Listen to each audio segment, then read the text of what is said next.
23e jour. L'Assomption et le couronnement de Marie au ciel. Une tradition rapporte que l'apôtre saint Thomas n'était pas arrivé à temps pour assister à la mort et aux funérailles de la très sainte Vierge. Désolé, il se rendit avec les autres apôtres au tombeau de la mère de son Dieu pour lui offrir ses derniers hommages. Mais, ô merveille, le tombeau était vide, comme celui de notre Seigneur au jour de sa résurrection. Et au lieu du corps de la Vierge, on ne trouvait que des lys et des roses, symboles de ses grâces et de sa gloire au ciel. C'est une croyance générale dans l'Église, qui pourrait être déclarée dogme de foi comme l'Immaculée Conception, que le corps de la très sainte Vierge n'a pas été atteint par la corruption du tombeau, et que, se réunissant de nouveau à son âme, il a été élevé au ciel avec elle, et partage avec elle la gloire et le bonheur éternel. On comprend, en effet, que Dieu n'ait pas permis que se corrompe comme les autres la chair virginale qui n'avait pas été atteinte par le péché originel, et qui avait servi à former le corps même du Verbe incarné. Il convenait que la mère de Jésus se trouvât en corps et en âme avec son divin Fils, dès le commencement, dans la gloire éternelle, pour être l'objet des hommages et de l'amour de toute la cour céleste.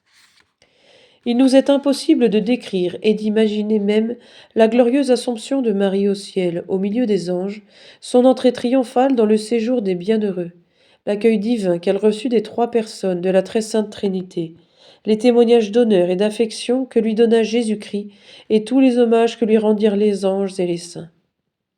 Il est certain que Marie fut placée sur un trône de gloire, auprès de son divin Fils, au-dessus des séraphins et des chérubins les plus éclatants, comme faisant partie de la famille même de Dieu, et couronnée d'un diadème d'honneur et de puissance qui la constituait à tout jamais reine du ciel et de la terre, reine des anges et de tous les saints, reine de tout l'univers pour les siècles des siècles. Jeanne d'Arc a participé en quelque sorte, au moment de sa mort, au privilège de l'incorruptibilité corporelle de Jésus et de Marie, puisque son cœur resta intact et saignant au milieu des brasiers ardents du bûcher, tandis que tout le reste était devenu la proie des flammes et avait été réduit en cendres. Qui sait ce qu'est devenu ce cœur de vierge, puisque, après que le bourreau eut essayé en vain de le faire brûler et consumer par le feu, les ennemis de Jeanne, afin de faire disparaître cette relique insigne et cette preuve éclatante de la sainteté et de l'héroïsme de leur victime, le jetèrent dans la Seine.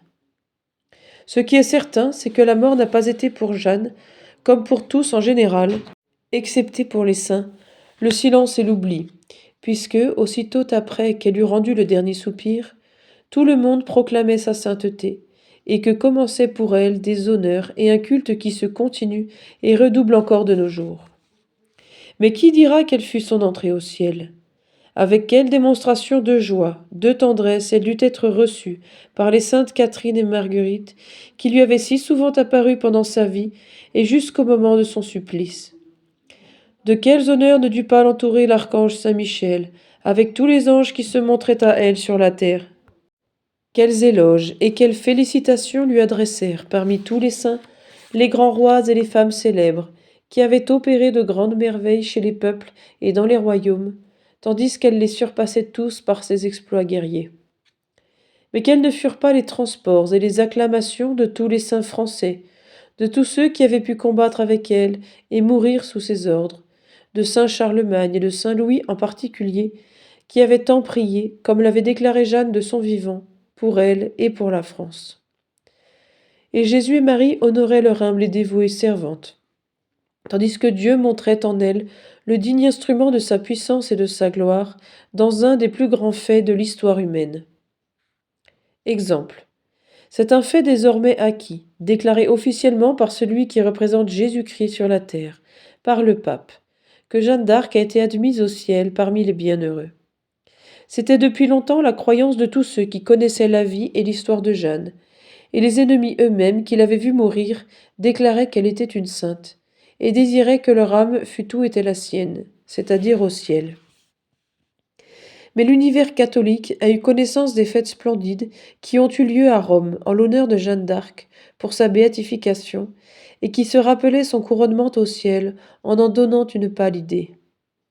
plus de 50 000 Français assistaient dans la basilique de Saint-Pierre à Rome, au moment où le décret du pape ayant été lu, l'image de la bienheureuse Jeanne d'Arc apparut au-dessus de l'autel, au milieu de lumières éclatantes, dans une gloire, tandis que de toutes les bouches et de tous les cœurs sortait cette acclamation, écho de celle du ciel, qui se répercuta dans le monde entier et qui se prolongera pendant toute l'éternité.